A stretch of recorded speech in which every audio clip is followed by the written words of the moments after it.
Di dalam surat Az-Zukhruf ayat 54 Allah berkata atau Allah berfirman, kata Allah di dalam ayat yang ke-54 dalam surat Az-Zukhruf.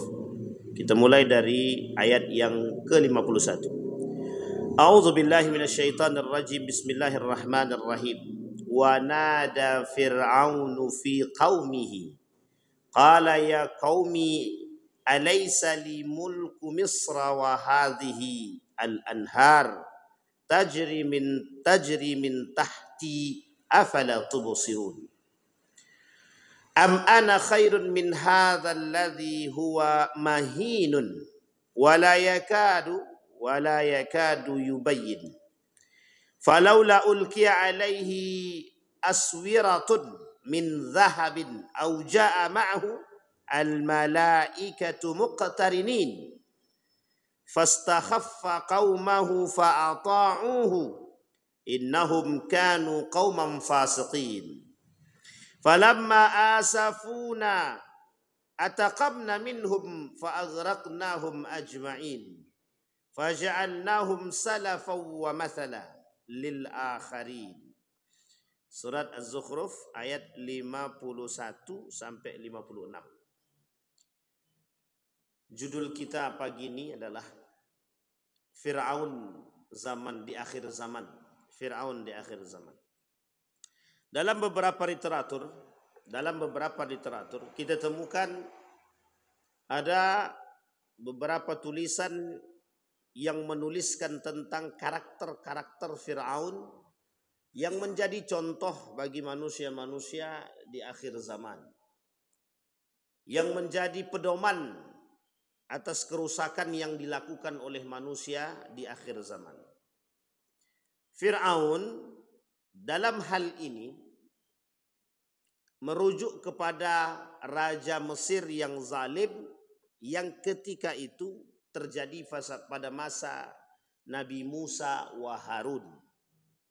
Sehingga dengan kezaliman yang dimiliki oleh Fir'aun ini, kemungkaran yang terjadi, kemaksiatan yang begitu merajalela, Allah turunkan tidak hanya satu nabi, tapi dua nabi sekaligus kepada Fir'aun. Idhaba, kata Allah, hei Musa wa Harun, pergilah. Kemana? Ke Fir'aun. Innahu tagha. Kalimat ini disebutkan di dalam Al-Quran. Innahu tagha.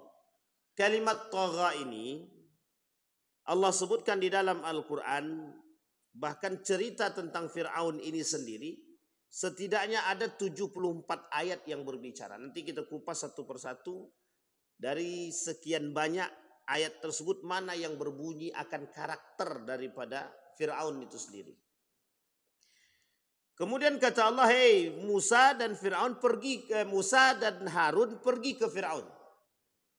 Dia sudah terlalu melampaui batas. Di dalam Al-Quran ada dua karakter yang melampaui batas. Ada tiga kalimat yang melampaui batas yang Allah sebutkan. Kalimat pertama, orang yang melampaui batas sampai mengaku diri dia Tuhan, itu kalimat yang digandeng tagha.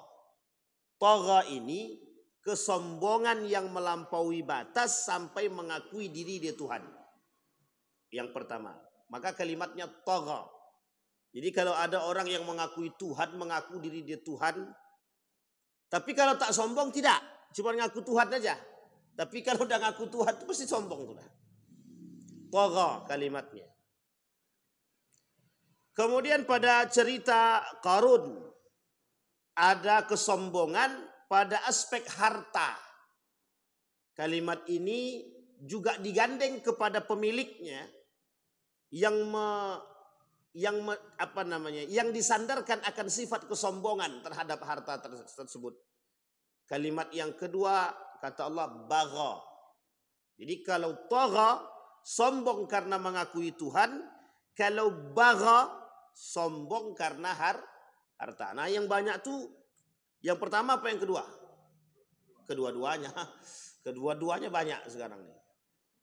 Ada yang tidak mengaku Tuhan tapi seolah-olah berbuat seperti Tuhan. Nah, ini ada banyak. Yang kedua apa tak lagi? Semua merasa korun sekarang. Semua merasa korun. Seolah-olah dengan harta yang dia miliki dia mampu membeli semua yang dia inginkan, termasuk kekuatan hukum yang bisa dia kelola dengan harta yang dia miliki. Yang ketiga, ada orang yang sombong dengan dosa dan kemaksiatan yang melampaui batas.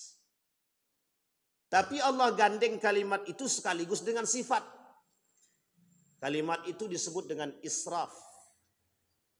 Qul li'ibadiyalladzina asrafu ala anfusihim la taqnatu min rahmatillah. Kalimat keduanya la taqnatu min rauhillah. Dia ada dua ayat yang berbicara. Kalimat yang pertama tadi digandeng dia sifat itu yang melampaui, orang yang punya dosa yang banyak sekali, yang melampaui batas dosa dia, yang tak terhitung dosanya, itu dah melampaui batas israf. Tapi Allah gandeng dengan kalimat yang baik serta sifat dia. Sifatnya Allah yang baik tadi rahmat. Jangan pernah berputus asa, bukan dengan ampunan Allah tapi dengan rahmatnya Allah. Nah, jadi dinaikkan oleh Allah. Kalau dia cuma sekedar dosa biasa, Allah turunkan sifatnya pengampun.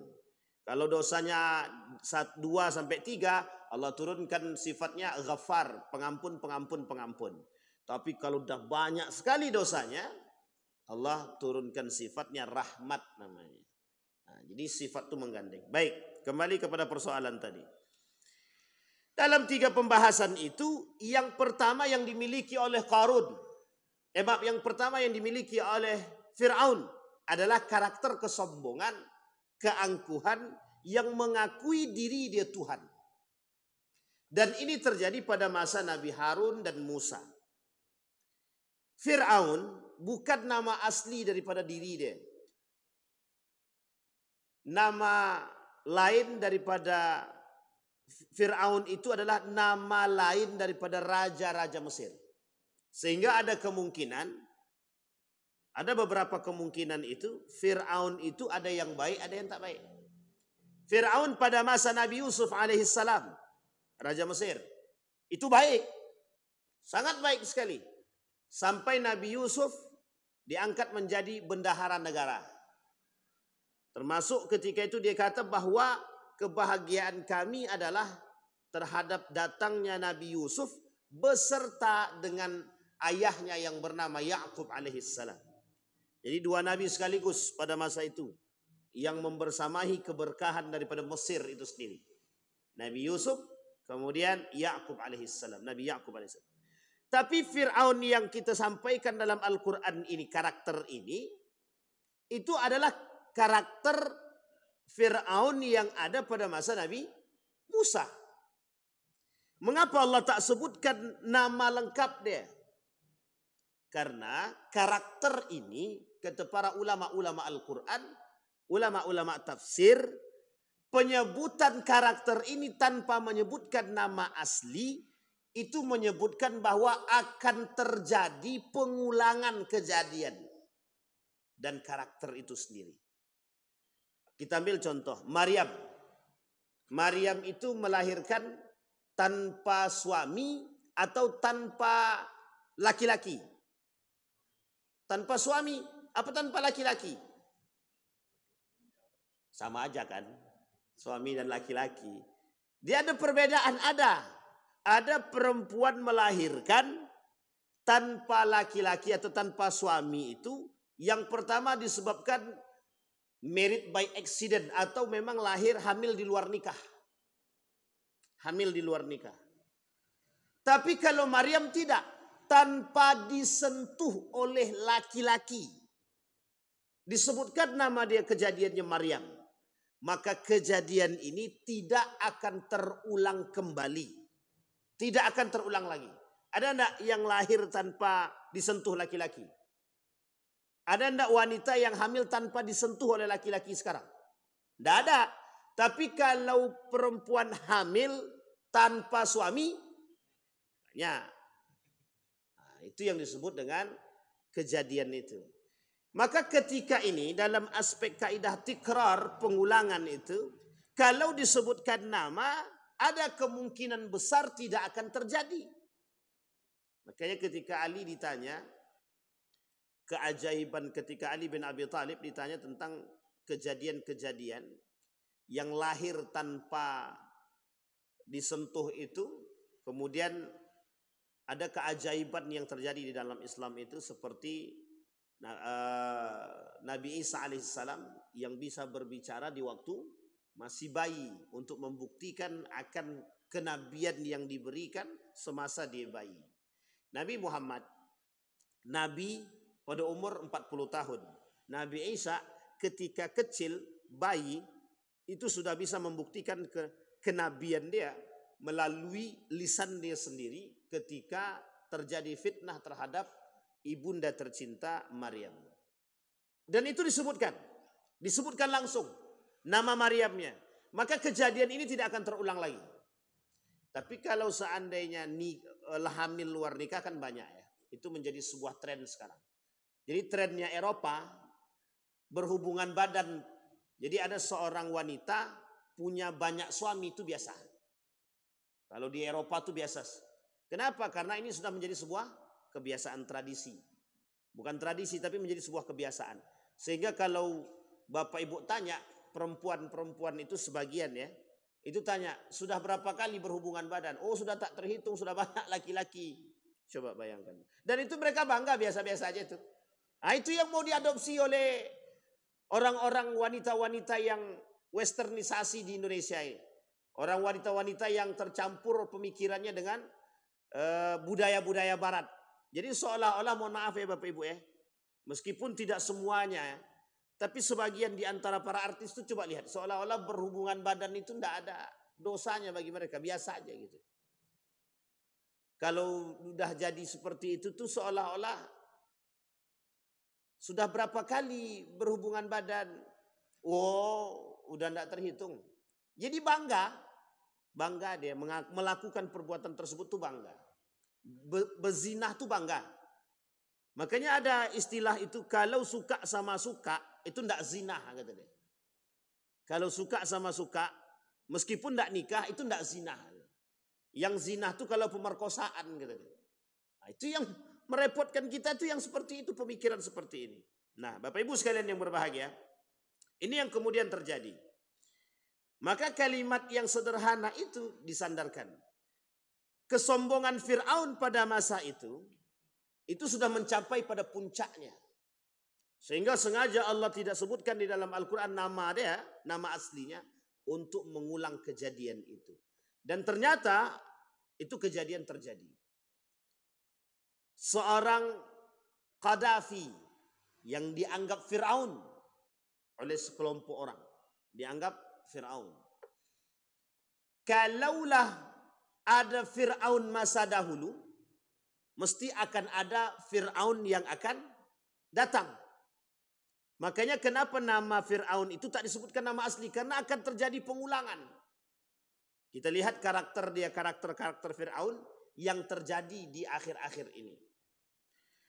Salah satu sifat-sifat Fir'aun yang Allah sebutkan di dalam Al-Quran, yang pertama dalam surat Ad-Dukhan, yang artinya begini. Dan sesungguhnya Fir'aun itu benar-benar telah berbuat sewenang-wenang di bumi.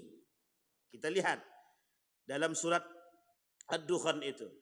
Sungguh dia adalah orang yang sombong, termasuk orang-orang yang melampaui batas. Ini kalimatnya melampaui batas. Yang Allah sebut tadi, tagha. Kemudian kata Nabi dalam hadisnya, tidak akan masuk surga, la yadkhulul jannah man kana fi qalbihi kibrun. Di dalam hati dia ada kesombongan, itu tidak mungkin masuk surga. Sekecil apapun kesombongannya, dalam hati dia tidak akan masuk surga. Kalimat yang pertama, sifat daripada Fir'aun itu adalah congkak. Congkak, angkuh. Kita lihat, keangkuhan yang seperti apa yang dimiliki oleh Fir'aun. Melakukan sewenang-wenang di muka bumi ini. Kita konversi keadaan. Ini tidak cocokologi ya, tapi ini konversi keadaan. Kita lihat, siapa orang yang paling bisa berbuat semenah-menah di muka bumi ini sekarang? yang bisa membeli kekuasaan, yang bisa membeli hukum, yang bisa membeli semuanya, kekuatan. Orang yang sudah bisa membeli kekuatan, orang yang bisa membeli kekuasaan, orang yang bisa membeli hukum, maka dia bisa berbuat semenah-menah dan sewenang-wenang. Siapa mereka? Siapapun yang melakukan itu. Makanya kalau dulu ada bahasa hukum berat sebelah, ini bahasa dahulu, hukum berat sebelah. Berat bagi yang miskin, ringan bagi yang kaya. Jadi ini persoalan. Maka tugas berat betul bagi presiden kita untuk menyeimbangkan hal tersebut. Saya melihat ketika Pak Prabowo menyampaikan persoalan korupsi di salah satu situs resmi Ar-Rahma itu, kata beliau, kami tidak akan pandang bulu. Berarti ada unsur menegakkan keadilan dari berbagai macam aspek. Kita tunggu. Kita tunggu dan kita kita saksikan bersama perkataan itu. Betulkah? Apakah betul hukum itu tidak timpang tindih? Karena orang-orang yang memiliki kekuasaan itu bebas saja dia berbuat sesuka hati dia. Kita ambil contoh kasus-kasus premanisme. Itu kasus-kasus premanisme itu yang merasa sudah kuat itu, ya bebas mereka melakukan apa-apa aja. Mereka rusak sana sini. Kalau sudah dirusak di sana sini, datang yang, mohon maaf ya, datang orang yang menangkap, mesti ada orang yang membela. Jadi seolah-olah dia merasa sudah punya tempat dan kekuasaan, yang sudah dia beli hukum dia sudah beli kekuasaan dan kekuatan, jadi dia bebas melakukan apapun. Nah, itu yang terjadi pada masa Yazid bin Muawiyah. Saya tak katakan Yazid bin Muawiyah ini Fir'aun, tapi kelakuan dan perbuatan yang dilakukan itu semenah-menah, seolah-olah dia yang memiliki segalanya.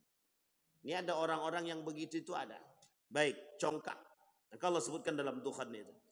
Yang kedua, karakternya melampaui batas yang mengakui Tuhan tadi. Puncak kesombongan tertinggi itu, kata para ulama, dari karakter daripada Fir'aun itu adalah melampaui batas yang mengaku diri dia Tuhan. Kalau orang sekarang nih mengakui diri Tuhan mungkin tidak, tapi bersifat seperti Tuhan seolah-olah diri dia Tuhan. Kenapa saya kata seolah-olah diri dia Tuhan? Kita lihat. Kata Allah di dalam Al-Quran dalam surat Al-Alaq, sekali-kali tidak. Sesungguhnya manusia itu betul-betul benar-benar melampaui batas apabila melihat diri dia serba berkecukupan. Nah, kalimat akhirnya ditutup dengan kalimat yang sederhana. Apabila melihat diri dia serba cukup. Ada kata kuncinya. Orang yang melampaui batas tadi serba merasa diri dia berkecukupan. Maksudnya berkecukupan itu apa? Ini poin penting untuk kita garis bawahi. Orang kalau sudah merasa diri dia mampu membeli sesuatu, apa yang tak bisa dia beli? Makanya Fir'aun sekarang itu Yahudi itulah. Kita ambil contoh. Kita tak katakan ya, siapa negara yang adikuasa sekarang? Amerika. Amerika punya kekuatan apa? Apa yang tidak dimiliki oleh Amerika? Sampai seolah-olah dia bisa mengatur muka bumi ini, mengatur dunia ini, itu sesuai dengan keinginan yang mereka inginkan. Artinya sama dengan Tuhan atau tidak? Tuhan bisa mengatur semua ini. Lah kalau ada manusia yang bisa merasa mengatur semua ini, berarti dia tak mengaku Tuhan tapi karakter dia seperti Tuhan. Ada orang seperti ini, itu dia. Jadi seolah-olah diri dia ini Tuhan. Kami pasti akan mampu membuat sesuatu, pasti. Berarti dah mengakui diri dia itu Tuhan. Dia dah mengatakan pasti bisa membuat sesuatu dengan apa yang dia miliki.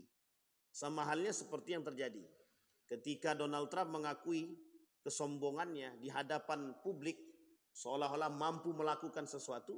Ketika kebakaran terjadi, dia tak mampu berbuat apa-apa. Artinya kekerdilan manusia. tapi congkaknya, kesombongannya yang dianggap oleh Tuhan yang sudah melampaui batas, itu yang menjadi masalah. Sehingga sama dengan Korun.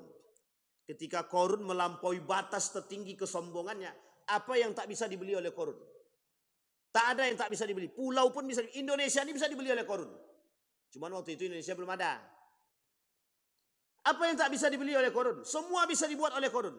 Tapi puncak tertinggi daripada perbuatan Korun tadi, Allah benamkan. Nah, sekarang perhatikan baik-baik. Ini kaidah. Ketika puncak kesombongan itu sudah sampai pada tingkatannya yang tertinggi, itu mesti tinggal tunggu kehancurannya. Kita kasih kaidahnya. Dalam beberapa kaidah itu begini. Kalau kesombongan itu sudah sampai pada tingkat tertinggi, maka tinggal tunggu satu saja. Akan terjadi kehancurannya. Kita ambil contoh sederhana kaidah. Ada orang kaya, congkak, sombong, angkuh dengan harta yang dia miliki. Dia merasa bisa membeli sesuatu. Maka ada keresahan dalam diri dia yang tak akan pernah dia bisa temukan kecuali dengan hati yang salim. Hati yang baik. Itu tinggal tunggu saja itu. Contoh kerusakan yang akan terjadi. Anak-anak berkelahi dengan persoalan harta. Dan ini terjadi sangat terjadi. Banyak contohnya orang kaya yang punya harta yang sombong, tahu-taunya generasi yang dia tinggalkan hancur. Ada orang kaya, sombongnya na'udzubillah, sekali Allah bakar semua harta habis, miskin mendadak. Kalau bahasanya dulu ada kaya mendadak, sekarang juga ada namanya bahasa miskin mendadak. Kapan itu? Ketika Allah benamkan, ketika persoalan Korun. Ketika persoalan orang kaya yang Allah benamkan. Banyak Pak. Jadi mudah bagi Allah membalikkan, itu mudah sekali. Hitungan menit, hitungan detik bisa Allah lakukan. Coba bayangkan, ini kejadian nyata. Seorang anak yang tidak dididik pada agama dan orang tuanya memiliki kesombongan harta seolah-olah dia punya. Meninggal dia, anak dia berkelahi. Belum dikuburkan mayatnya lagi, anaknya dah berkelahi persoalan harta. Coba bayangkan. Perkelahian persoalan harta menyebabkan kemiskinan pada diri dia. Gimana tuh nasibnya mayat itu tadi itu? Coba bayangkan. Jenazahnya belum dimasukkan, orangnya sudah berkelahi. Baik. Di dalam surat Az-Zukhruf, ayat 54, karakter yang ketiga daripada Fir'aun. Selalu meremehkan rakyat. Ini saya kasih contoh. Rakyat itu cuma menjadi bahan. Dalam bahasa lain begini. Karena Fir'aun ini raja. Jadi rakyat itu mau tidak mau wajib ikut kata-kata dia. Fa'ata'u. Wajib kalian taat padaku. Kalau tak taat, itu kata Fir'aun. Diambillah dua manusia. Yang dua manusia tadi dalam Al-Quran Allah sebutkan. Dihadirkan di hadapan Nabi Musa. Kau perhatikan baik-baik kata dia. Aku bisa menghidupkan dan aku bisa mematikan. Cuma yang tidak ada dalam fikiran Fir'aun ketika itu. Menghidupkan yang mati ini tak bisa. Dia ada dua orang. Dipanggil dua orang. Kalau kau tak percaya perhatikan baik-baik. Yang satu dibunuh sama dia. Yang satunya lagi dihidupkan. Dalam arti kata dihidupkan, dibiarkan hidup. Cuma yang tak kefikiran oleh Fir'aun ketika ditantang itu. Bisa tidak menghidupkan yang tadi sudah mati tadi? Itu tidak bisa dia. Jadi ada celah kelemahannya. Saking sombongnya Fir'aun, dia bilang sama Haman begini. Ya Haman ibni li sarhan la'alli ablughul asbab as-samawat. Kata dia kepada Haman itu, Haman ini asistennya Fir'aun. Apa kata Fir'aun kepada asisten terbaik ini? Bangunkan aku bangunan yang tinggi sampai ke langit. Aku pengen tahu Tuhannya Musa itu yang mana. Coba bayangkan tuh. Yang menentang Tuhan. Mana Tuhan tuh? Kata sebagian orang. Mana Tuhan? Tengoklah, perhatikan baik-baik. Kami sedang berzinah nih. Coba bayangkan. Sama persoalan yang sekarang terjadi. Memang tidak Fir'aun tapi karakternya sama-sama saja. Apa kata dia? Wahai manusia perhatikan kami sekarang sedang di neraka kata dia. Di sini tidak panas-panas betul kok. Jadi yang punya banyak maksiat di bumi, datang, ayo kalian yang punya banyak maksiat nanti bareng dengan kami ya di neraka. Insya Allah mereka di neraka itu. Insya Allah mereka di neraka itu. Sampai mereka bertobat kepada Allah. Jadi seolah-olah ada orang-orang yang menentang Tuhan dengan demikian. Sama seperbuatannya Qarun begitu, Fir'aun begitu. Tolong bangunkan aku bangunan yang tinggi, aku pengen lihat Tuhannya Musa. Mengapa Nabi mengatakan melarang bangunan yang tinggi itu? Kenapa Nabi katakan tanda akhir zaman itu adalah ketika melihat bangunan yang tinggi lebih tinggi daripada menara masjid. Itu sebenarnya bahasa kiasan, Pak. Apa maksudnya? Congkaknya manusia kelak itu akan berada lebih tinggi daripada Tuhan. Congkak dan kesombongan manusia seolah-olah mampu berbuat sesuatu. Maka mohon maaf Bapak Ibu, kita lihat sekarang perkembangan teknologi itu sangat-sangat canggih. Ada batasnya, sesuatu itu pasti ada batasnya. Nanti batas tertinggi, hancur itu semuanya Allah matikan. Uniknya, ketika semua listrik ini mati, satu pun daripada alat elektronik itu tak ada yang mampu berkomunikasi. Tak ada satu pun. Kita ambil contoh, mati lampu, siapa yang stres? Semua stres. Sampai bingung tukang PLN itu mau kemana dulu. Itu semua hampir gila itu Pak. Menjadi sebuah kebutuhan yang tidak bisa ditinggalkan. Bayangkan. Itu kebutuhan yang sangat terikat hari ini. Zaman dulu lampu itu tak ada. Yang ada lampu strongking. Coba lampu strongking. Orang buat pakai korek api hidup selesai. Bisa hidup dia bisa. Bisa tidur bisa. Orang sekarang tidur harus pakai lampu, ada AC, ada kipas. Dulu orang kipas badan tuh pakai tangannya, Pak. Anak dia tidur. Sekarang enggak. AC mak. Tak sanggup, tak bisa tidur. Frustasi orang tua. Langsung stres. Aduh stres. Itu baru tak punya lampu. Sengaja hari ini manusia berkebutuhan. Sangat butuh kepada teknologi, cahaya, matahari, segala macam. Dibuat pertumbuhan yang sedemikian rupa. Pada puncaknya Allah matikan semua. Disitulah akan kelihatan mana yang beriman, mana yang gila. Mana yang betul-betul beriman dan mana yang tidak. Orang beriman tidak akan pernah gila dengan hal tersebut. Karena dia tahu mana dasar dia, mana kembali dia, harus kemana arah dia. Tapi sekarang kita lihat begitulah keadaan manusia sekarang. Maka tak salah ketika kondisi hari ini itu sangat-sangat membuat kita khawatir dengan keadaan yang akan datang. Yang beriman, ingat kalimatnya, yang beriman.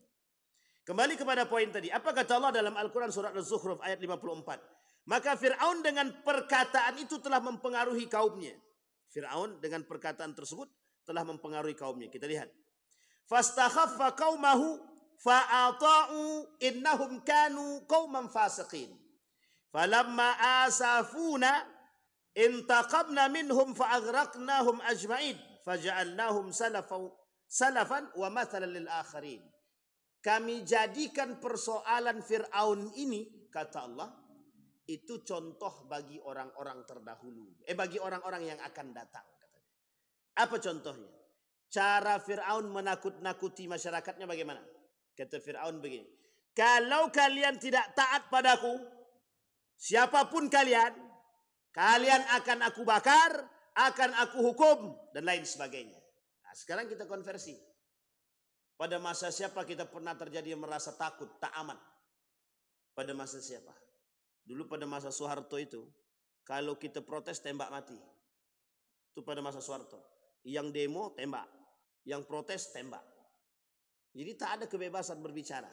Uniknya ketika kebebasan dibuka, itu juga melampaui batas kadang, tak sadar diri. Orang yang diberikan kebebasan berbicara sesuka hati, sekehendak perut dia. Tapi ketika tidak ada kebebasan seolah-olah terjadi sewenang-wenangan.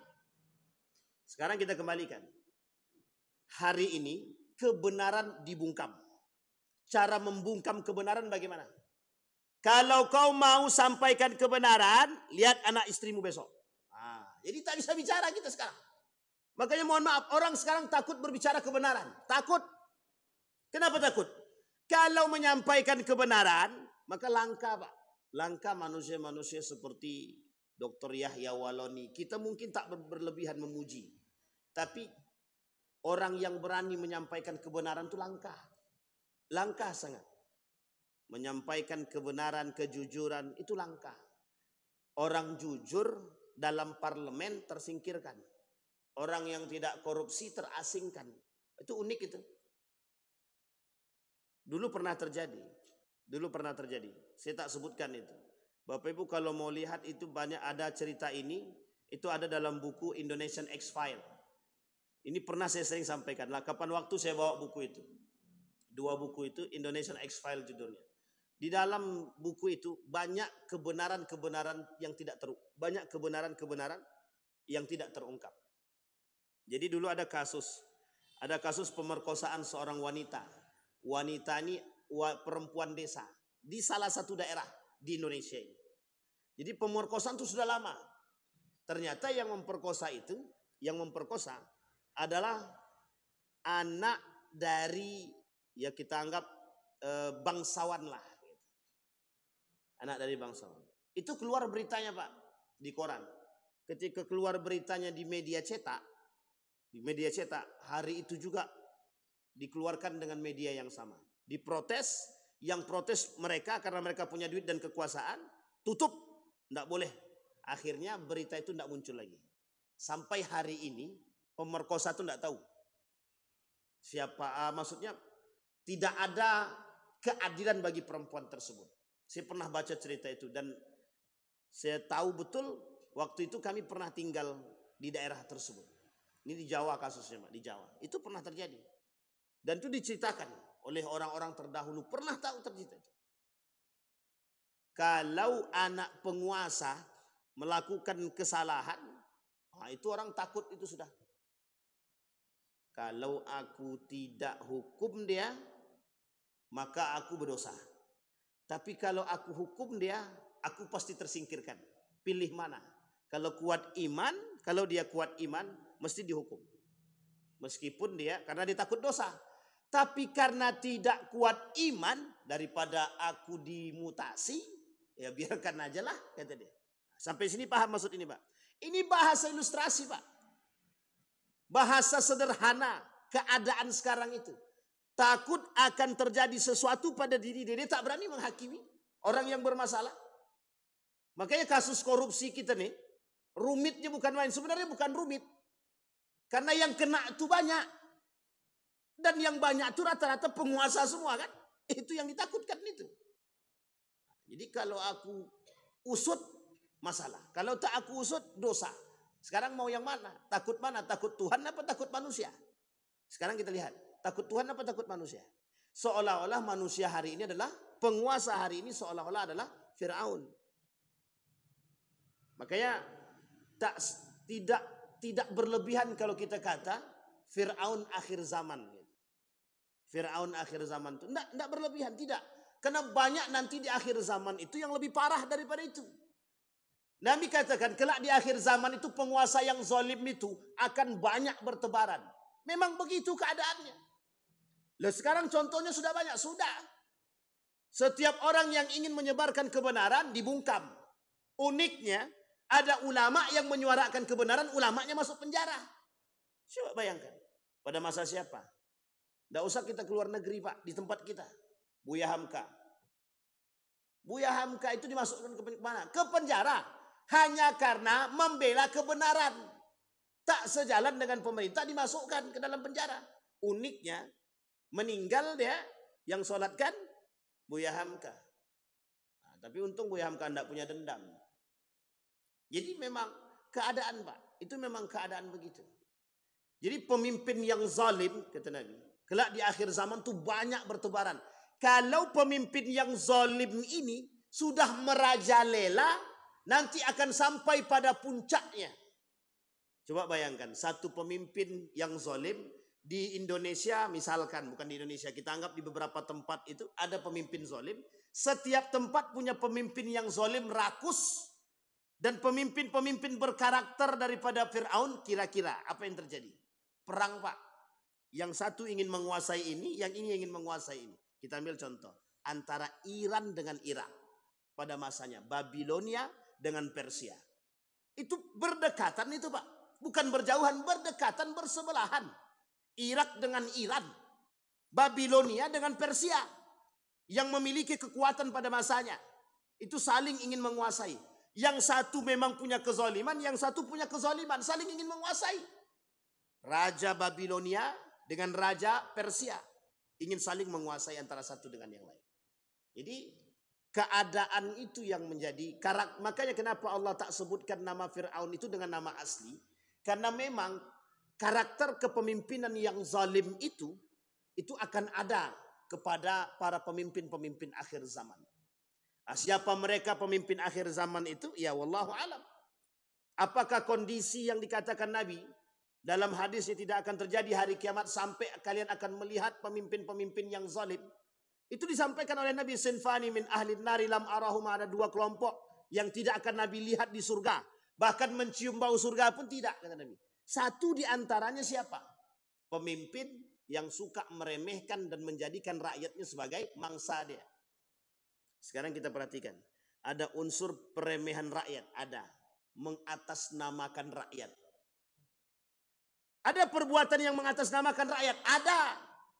Banyak sekali. Kami naik ini karena demi rakyat.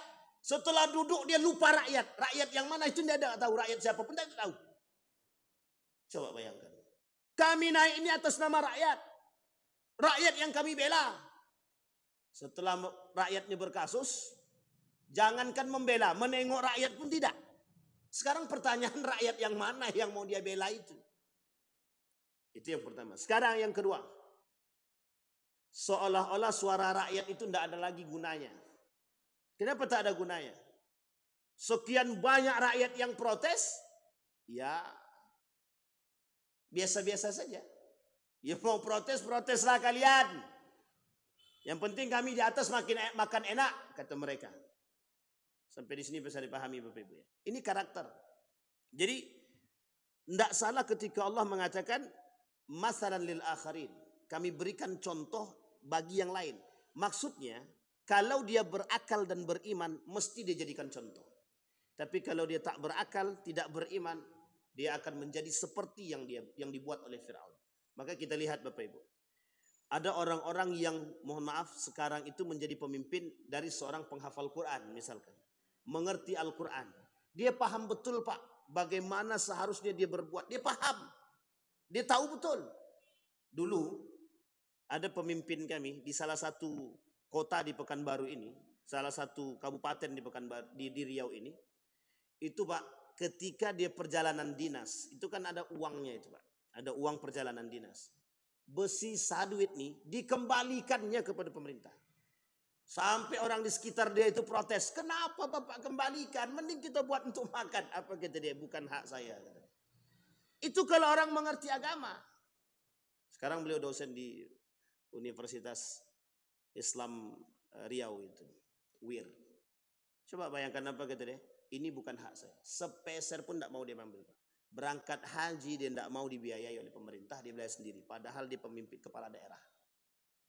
Saya tahu betul itu. Karena waktu itu pada masa sama dengan saya berangkat hajinya waktu itu 2010. Coba bayangkan. Kalau dia mengerti agama. Kalau dia tak paham betul dengan agama. Dia paham betul dengan Al-Quran. Maka mohon maaf Pak. Orang hafal Quran tapi tidak paham Al-Quran belum tentu bisa menjalankan nilai Al-Quran Pak. Berat Pak, berat. Jangan salah loh. Para pembunuh-pembunuh, para sahabat itu rata-rata hafal Quran kan. Tapi mereka tak paham dengan Al-Quran. Yang dibutuhkan yang seperti itu. Yang mengerti Al-Quran dan bisa menjalankan itu. Makanya sekarang itu seolah-olah kalau ada pemimpin ini seolah-olah ya. Kalau dulu kita lihat pemimpin yang adil itu biasa. Biasa banget itu.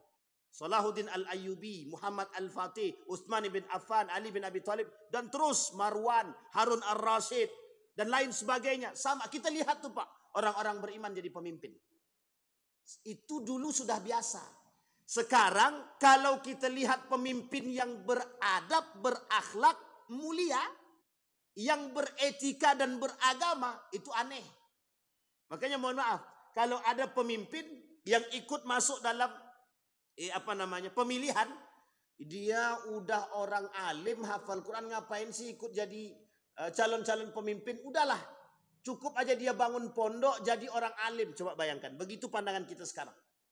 Seolah-olah orang alim tidak usah jadi pemimpin. Karena takut akan merusak citra kealiman dia. Padahal kalau orang alim ini tak duduk, apa yang terjadi? Inilah yang terjadi sekarang. Apa yang terjadi sekarang? Sesuka hati mereka. Yang menjadi pemimpin itu bukan mereka, nafsu mereka. Jadi sampai di sini bisa dipahami ya Bapak Ibu ya. Jadi makanya Bapak Ibu, orang yang berakal, orang yang betul-betul berakal dan beriman tidak akan memilih pemimpin yang memimpin dengan nafsu, tidak akan. Tidak akan. Makanya ada istilah bahasa begini, seharusnya yang jadi pemimpin itu orang kaya. Kalau dia miskin dia cari kekayaan. Yang kaya seperti apa dulu Pak? Kalau kaya dia tak beriman, makin jadi Pak memperkaya diri dia. Bukan tak ada contohnya. Orang kaya jadi pemimpin memperkaya diri. Bukan semakin memiskinkan, memperkaya diri. Dan itu kejadiannya. Baik. Itu yang ketiga, karakter daripada Firaun. Meremehkan rakyat dan menjadikan rakyat itu sebagai mangsa. Dan itu disebutkan oleh Hasan Al-Basri. Ada pemimpin yang diberikan arzaqahullahul mansibah yusibu bihin nas. Dia diberikan kejabatan, kekuasaan oleh Allah, dianugerahkan di rezeki mansibah. Mansibah itu jabatan. Tapi dengan jabatan tersebut dia gunakan untuk memeras rakyat dia. Nah, ini poin-poin penting. Memeras rakyat itu bagaimana Pak Ustaz? Kalau zaman dulu ada namanya kerja rodi. Tapi kerja rodi ini jelas Pak. Yang mempekerjakan kita ini penjajah. Tahu Bapak Ibu ya, Belanda, kita punya ada Jepang, ada Belanda yang pernah menjajah negara kita. Kira-kira ini orang-orang kita atau orang luar? Belanda sama Jepang ini. Orang luar yang menjajah kita. Sekarang tidak, yang menjajah kita siapa? Orang kita sendiri. Nah itu dia. Agak-agak gimana sedikit gitu kan. Lebih sakit mana? Dijajah orang luar apa dijajah orang pribumi? Dua-duanya sakit Pak. Jadi disinilah bahasanya. Jadi seolah-olah rakyat itu. Tapi akan ada pada masanya. Ada pada masanya. Erdogan. Sebelum Erdogan itu ada namanya Fathullah Gulen. Yang pertama sekali bersama Erdogan menaklukkan Kemal Atatürk itu. Nah, ini poin penting untuk dipahami Pak dalam sejarah Turki. Itu dari mana asalnya? Tanpa ada pertumpahan darah ya, tanpa ada pertumpahan darah. Kudeta tanpa ada pertumpahan darah. Itu ketika rakyat sudah muak, ketika masyarakat sudah muak betul dengan perbuatan-perbuatan pemimpin yang zalim itu, seperti yang dilakukan oleh Kemal Atatürk, dibangunlah oleh Fathullah Gulen dengan Erdogan ketika itu partai anak muda dengan gaya politiknya politik identitas. Kembali kepada agama, kembali kepada negara. Artinya pribumi. Jadi bahasa lainnya nasionalisasi. Nasionalisme. Nah, kalau sekarang ini ada NKRI harga mati. Cuman masalahnya NKRI harga mati ini kadang-kadang nggak pada tempatnya gitu. Ini poin penting untuk kita. Jadi ini ada Pak. Muak sudah pada puncaknya. Kezoliman yang sudah pada puncaknya. Kurang apa Erdogan itu? Kurang berkuasa apa? Kurang apa dia?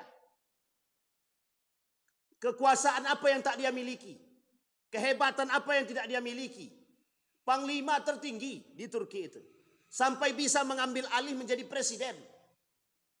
Coba bayangkan tertinggi. Tapi nasib dia dikudeta. Dikudeta. Soeharto dikudeta atau tidak? Dikudeta. Siapa yang mengkudeta Soeharto? Ini masa reformasi. Artinya sama Pak. Keadaan itu akan pernah terjadi. Akan terulang.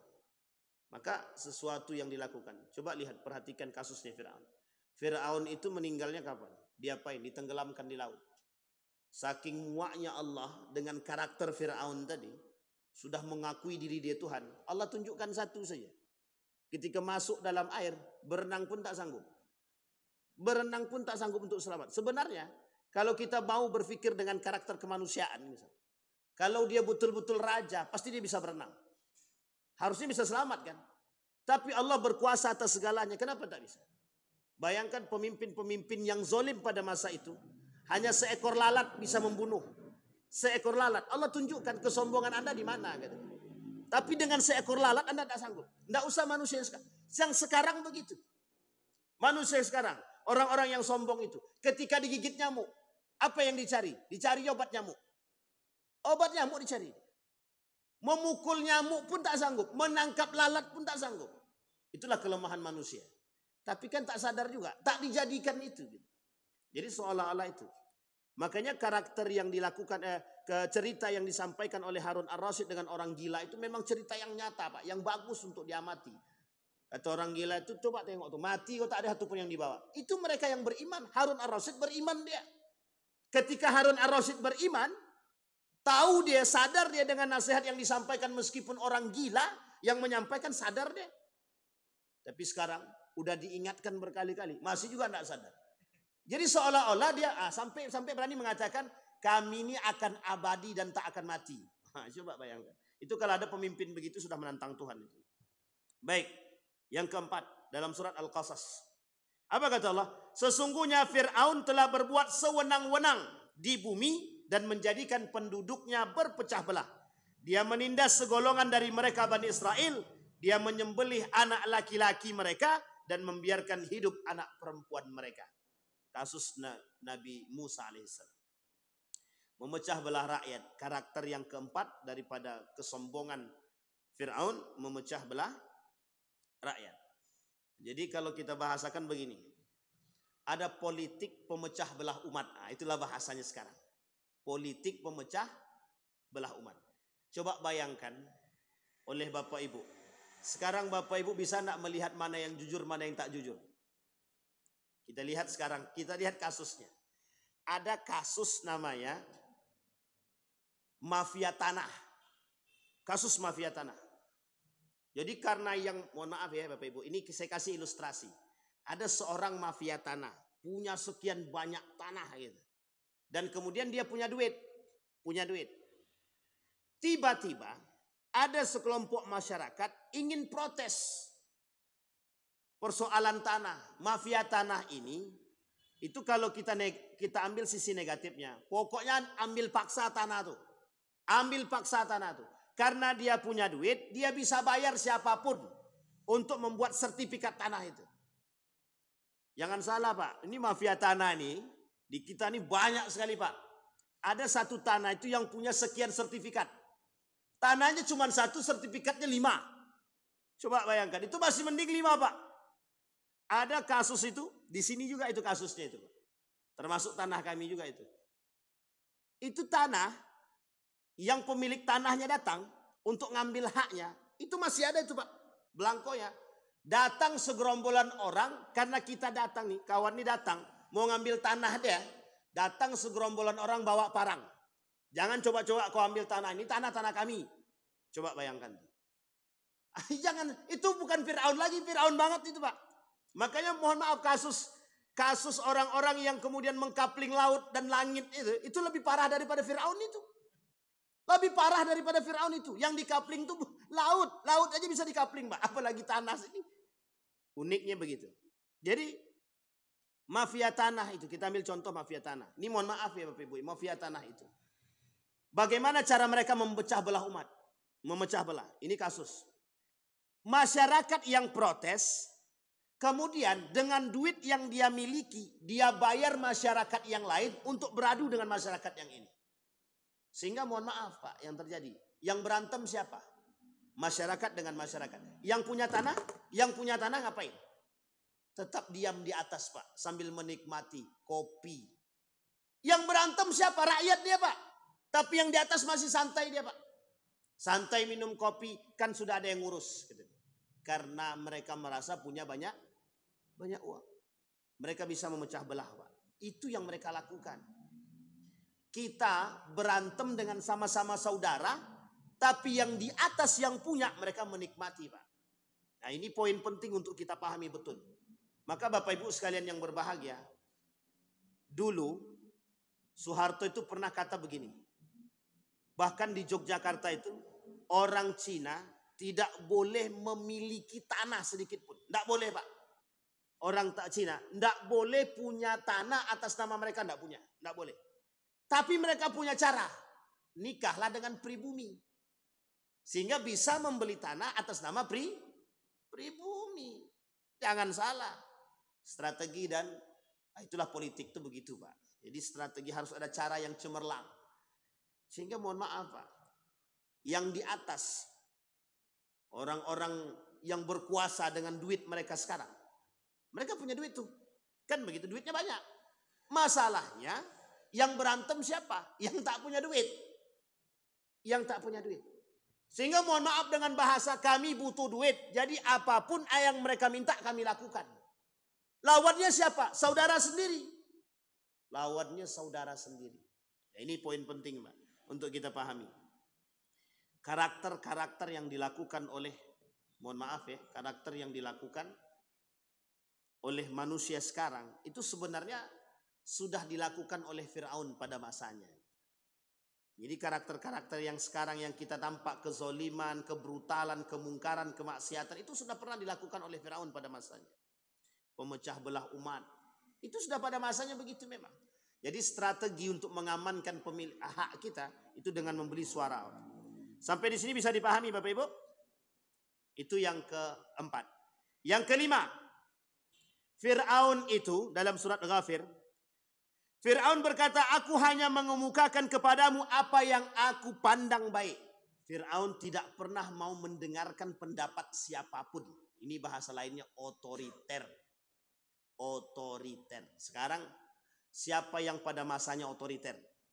Pemimpin mana yang otoriter? Bapak Ibu tahu pemimpin mana yang otoriter? Pada masa siapa? Siapa Bu? Oh ibu-ibu tuh mau bilang Soeharto, tapi agak ragu sedikit. Kemal Ataturk, Soeharto, Fir'aun, pada masanya begitu memang. Yang protes tak bisa. Tak ada yang bisa menyampaikan pendapat. Pendapat-pendapat itu seolah-olah tidak benar. Kenapa tidak benar? Karena yang benar adalah pendapat diri dia sendiri. Jadi kalau ada manusia yang suka menganggap pendapat dia lebih baik, berarti Fir'aun kecil. Ya, ada orang sekarang yang tak mau mendengarkan pendapat orang lain, berarti Fir'aun dia itu. Ya mungkin bukan Fir'aun yang sesungguhnya, tapi karakter Fir'aun dia miliki. Baik, ini banyak nih Pak, ada 16 karakter. Kalau kita sampaikan semua, ini bisa sampai jam 9 pagi nih. Jadi kita sampaikan sebagian saja. Nanti kita sambung dengan, kita tutup insya Allah di pertemuan selanjutnya. Nanti kita tutup dengan bagaimana keadaan Fir'aun yang sekarang. Baik, apa kata para ulama? Ulama Al-Quran, ulama tafsir terhadap surat Ghafir ini. Fir'aun berkata, aku hanya mengemukakan kepadamu apa yang aku pandang baik. Ketika Qarun menolak nasihat yang diberikan oleh Nabi Musa, sampai Qarun bilang begini, innama utitu ala ilmin indi. Aku nih kaya itu karena hasil usahaku. Jadi kalian tak usah lagi atur-atur aku. Ini sama dengan bahasa yang tadi sebenarnya. Tidak ada pendapat satupun yang bisa diterima oleh Fir'aun. Kenapa? Karena menurut Fir'aun aku ini sudah Tuhan. Kalau orang sudah mengaku Tuhan, dia tidak butuh lagi pendapat yang lain, itu tidak butuh.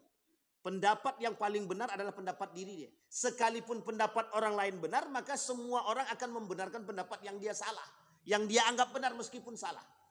Nah, sekarang kalau kita lihat ciri khas seperti itu. Ya kalau ada manusia yang menganggap pendapat dia lebih baik dan tak menerima pendapat yang lain, ya bisa jadi mungkin bagian daripada Fir'aun. Tapi kalau pendapat dia benar, itu tidak ada masalah. Tapi ada pendapat dia salah, tapi dia tak mau menerima pendapat yang benar dari yang lain. Nah itu yang disebut dengan Fir'aun tadi, itu di situ. Banyak apa tidak yang begitu? Nah itu pandai-pandai Bapak Ibu lah menilai. Banyak apa tidak itu. Yang keenam, yang terakhir. Yang keenam, menjauhkan masyarakat daripada kebenaran. Nah ini poin penting Pak. Menjauhkan masyarakat daripada kebenaran. Na'udzubillah, na'udzubillah. Semoga pemimpin kita yang hari ini, yang memimpin kita dimanapun, mereka betul-betul sadar akan kebenaran, kejujuran, dan keadilan. Semoga para ulama-ulama kita yang dekat dengan mereka, mampu membisikkan mereka atas kesalahan yang mereka buat sehingga dibenarkan oleh para ulama kita. Itu yang kita harapkan, Pak. Kenapa? Mohon maaf. Kita takut kebenaran itu oleh manusia hari ini sesuatu yang tabu. Kalau kejahatan yang tabu pada masanya sudah pernah kita rasakan. Jadi bohong itu tabu, bezinah itu tabu, khamar itu tabu. Yang kita takutkan sekarang, kebenaran itu yang tabu. Paham maksudnya Bapak Ibu? Kebenaran itu yang tabu. Jadi maksiat biasa, tidak maksiat itu tabu. Korupsi itu biasa, tidak korupsi itu tabu. Jujur itu tabu, bohong itu biasa. Khamar itu biasa, yang tidak minum khamar itu tabu. Judi itu biasa, yang tidak berjudi itu tabu. Sampai di sini bisa dipahami ya Bapak Ibu ya. Yang kita takutkan yang seperti ini. Membungkam kebenaran, sehingga kelak kebenaran yang dibungkam ini mohon maaf ilustrasinya begini. Jadi ada kebenaran yang tidak boleh diungkap.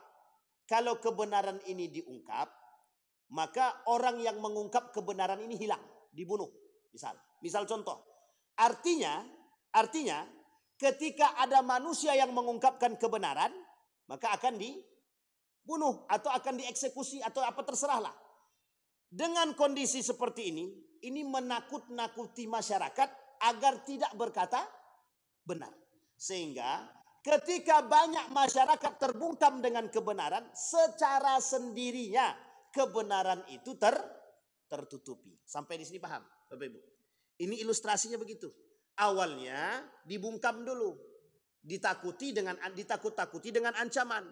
Kalau sudah begitu, kelak dia akan secara sederhana, secara kesendiriannya tertutup. Kenapa? Orang sudah takut mengungkapkan kebenaran. Kalau diungkapkan takut dihukum. Kalau tidak diungkap, dia tanam. Udahlah, diam aja lah dalam diri. Tak usah ikut-ikutan. Paling begitu kita, Pak. Sehingga mohon maaf. Kebenaran akan mengungkapkan kebenaran itu menjadi sesuatu hal yang tabu. Dan itu mohon maaf Bapak Ibu, mohon maaf. Sudah pernah kita rasakan. Bahkan sampai hari ini tidak seutuhnya banyak yang berani mengungkapkan kebenaran. Kenapa? Karena kebenaran itu dibungkam. Kita takutkan yang terjadi seperti itu. Maka Bapak Ibu sekalian yang berbahagia, tapi ingat, yakinlah, ini wajib kita imani. Kelak di akhir zaman, yang kebenaran itu memang tidak akan pernah kita pandang. Kebenaran itu akan tertutup. Kejahatan, kemaksiatan, itu yang akan terang benderang. Jadi kalau sudah nampak itu pada puncaknya, mohon maaf ya, jadi memang kenapa yang sekarang kita lihat itu kemaksiatan, kemungkaran kok merajalela? Kata Nabi, kalau sudah nampak kemaksiatan merajalela, perzinahan merajalela, fakhsya merajalela, mungkar merajalela. Ingat, ada ingatnya kata Nabi. Bisa jadi kiamat itu sudah semakin dekat. Karena pada puncaknya Pak, kalau sudah sampai pada puncaknya, maka akan terjadi semua akan dihancurkan oleh Allah. Ada satu hadis baginda Nabi Muhammad SAW. Kata Nabi, kalau ada orang yang sadar akan kemaksiatan dan kemungkaran, dan dia hanya berdiam diri. Ingat kalimatnya, dia hanya berdiam diri. Sampai Nabi katakan, la yaqifanna ahadukum rajulun zulman yuqattilu rajulun zulman. Janganlah sampai kalian berdiam diri kata Nabi, ketika melihat seseorang dianiaya. Kalau ada orang yang diam terhadap sesuatu yang kemaksiatan, kemungkaran, dan orang-orang yang dianiaya dan dia tidak mencegahnya, maka mereka bagian daripada pelaku. Coba bayangkan. Nabi kata dalam hadis begitu. Jadi salah satu cara kita mencegah perbuatan-perbuatan yang keji dan mungkar itu dengan terus memprovokasi orang tua agar bisa memberikan pengawasan yang ketat. Jadi Bapak Ibu, kakek-kakek, atuk-atuk, nenek-nenek, sampaikan kepada anak-anaknya, cucu-cucunya, bahwa keadaan kita ini sedang tidak baik-baik saja. Dan kita betul-betul harus bisa memberikan pengawasan yang ketat, yang kuat kepada mereka. Kalau kita tidak mau menyesal kelak. Nah, ini poin penting untuk kita sebelum kita tutup. Semoga karakter-karakter Fir'aun ini bisa kita ambil contoh. Insya Allah kita lanjutkan di pertemuan yang akan datang. Dengan karakter selanjutnya sampai akhir. Baru nanti kita tutup dengan Fir'aun di akhir zaman. Seperti contoh-contoh para pemimpin-pemimpin yang zalim yang mencontoh kepemimpinan Fir'aun. Mudah-mudahan ada manfaatnya bagi kita semua. Mudah-mudahan bisa menjadi pedoman bagi kita. Setidaknya kita bisa mengambil faidah daripada ayat-ayat Al-Quran yang Allah ceritakan di dalam Al-Quran tentang cerita-cerita Fir'aun, yang insya Allah bagi orang berakal dan beriman bisa diambil pelajaran dan faidah yang bisa kita masukkan dalam kehidupan kita. Mudah-mudahan bermanfaat. Kita berdoa kepada Allah. A'udzubillahi minasyaitonirrajim. Bismillahirrahmanirrahim. Alhamdulillahirabbil alamin. Hamdasy syakirin, hamdan naimin. Hamdan yuwafi ni'amahu wa yukafi'u mazidah. Ya Rabbana lakal hamdu kama yanbaghi li jalali wajhikal karim wa 'azimi sultanik. Allahumma salli ala Muhammad wa ala ali Muhammad. Allahumma ighfir lana dhunubana wa dhunuba walidina warhamhuma kama rabbayana shaghara. Allahumma ighfir lahum warhamhum wa'afihim wa'fu anhum wa akrim nuzulahum wa wasi' madkhalahum waj'alil jannata mathwahum. Allahumma inna ala dzikrika wa syukrika wa husni ibadatik. Allahumma ansur man nasara ad-din wa akhdhul man khadhal muslimin. Allahumma ansur man nasara ad-din wa akhdhul man khadhal muslimin. Allahumma ansur ikhwanana al-mujahidin fi Palestin wa fi Gaza wa fi kulli makan. Allahumma faqihna fid din wa 'allimna at-ta'wil. Rabbana hab lana min azwajina wa dhurriyyatina qurrata a'yun waj'alna lil muttaqina imama. Rabbana hab lana minas salihin. Rabbana zalamna anfusana wa illam taghfir lana wa tarhamna lanakunanna minal khasirin. Allahumma ij'alil Qur'ana al-'azima rabi'a qulubina wa nura sudurina wa jilaa'a ahzanina wa dhihaba humumina wa ghumumina. Allahumma ij'alna min ahli al-Qur'an waj'al hillatana min ahli al-Qur'an alladhina nahnu khasatuka wa ahluka ya arhamar rahimin. Rabbana atina fid dunya hasanah wa fil akhirati hasanah wa qina azabannar. Walhamdulillahi rabbil alamin. Assalamualaikum warahmatullahi wabarakatuh.